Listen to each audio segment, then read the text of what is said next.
Hi, I'm Maynard Vergara. I'm going to be doing a presentation for my class ST130, Unit 4. Today I'll be talking about the renal system, also known as the urinary system. As you can see here, is the kidney and all its components. Kidney meaning renal in medical terminology is pertaining to the kidney.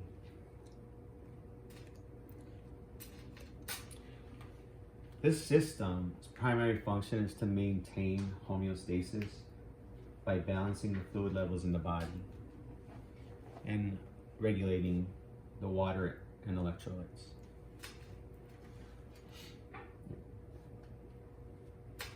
Which, by filtering the blood, by removing excess water, dissolved substances, salt, solutes, sugar, and even medications. The renal process of filtration and excretion. This process right here takes place in these units right here that we're about to talk about. And this unit, called the nephron, filtrates process, forces water and solutes through the membrane by pressure.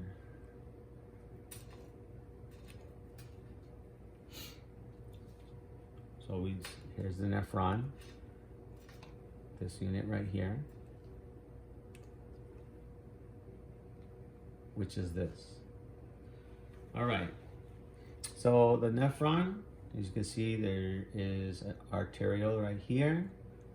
You have the glomerulus right here.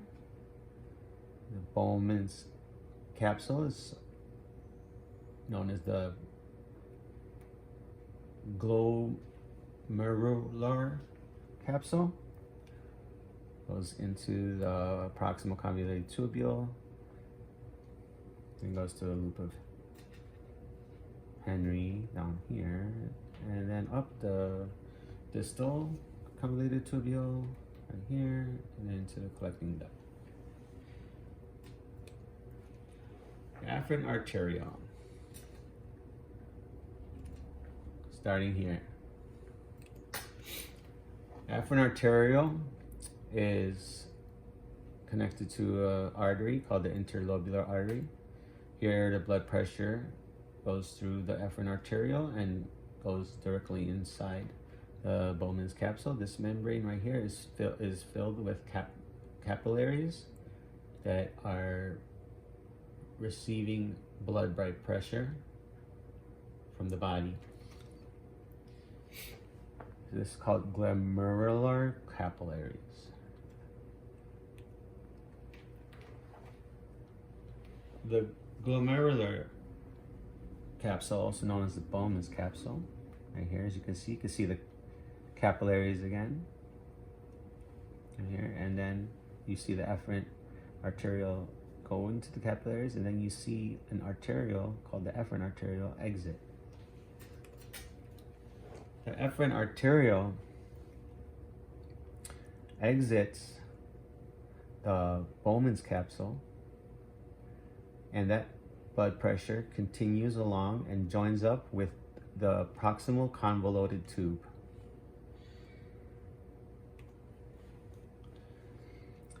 The proximal convoluted tube, as you can see here, and along with it, you have the efferent arterioles. Here, in the proximal convoluted tubules, there's reabsorption for sodium, chloride, potassium, glucose, and urea, and bicarbonate, which is water. As that absorption took place and the pressure is still forcing it down, it enters the descending limb of Henle, right before the loop where the ascending limb would be of Henle. Here in the descending limb of Henry, there's water absorption taking place here. And then when it goes around and pressure goes to the ascending limb of Henry, this is where sodium, chloride, potassium, calcium, magnesium absorption takes place. Then you will enter the distal convoluted tubule. As you can see, here's the loop of Henle, goes up. Distal convoluted tubule. Here's where there is the absorption of sodium, chloride, and potassium. Also calcium, magnesium.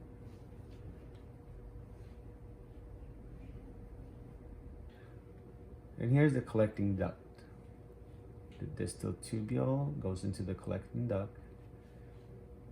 Over here, you can see this is where the reabsorption of the electrolytes take place, and the secretion of water. This exchange right here is where the urine is collected, ready to be flowed out.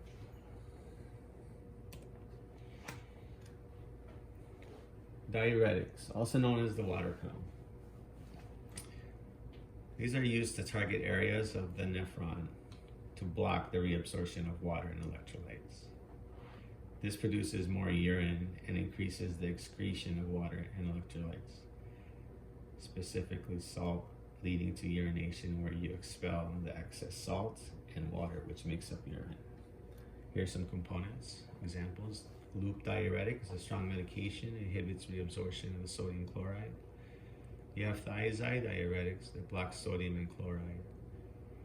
And the potassium sparing increases urination without the loss of potassium. And asthmatic diuretic increases the filtration system of the kidney. Here we have intraoperative diuretics, examples, the loop diuretics such as furosemide, also known as Lasix, and bumetanide. Another intraoperative diuretic they use is osmotic diuretics such as mannitol. Used in surgery to manage changes of fluids during surgery to minimize the risk of fluid overload. As you can see here, complications of fluid management without corrective interventions would be intraoperative diuretics. Over here it shows excessive fluid, and this is the harms that it can cause: respiratory failure, tissue edema, AKI, ileus. Now these are the complications of fluid management with corrective interventions with the intraoperative diuretics. As you can see here, it's a decrease of fluid administration, which is what it's used for. It's to regulate by doing its job depending on the diuretic and what it does.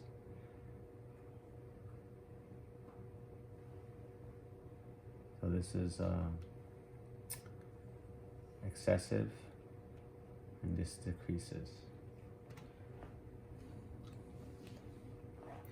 The long-term use of diuretics, also known as thiazides, such as hydrochlorothiazide, chlorthalidone, indapamide, and metolazone. These thiazides right here, the uses. It's used for hypertension, nephrolithiasis, nephrogenic diabetes, insipidus.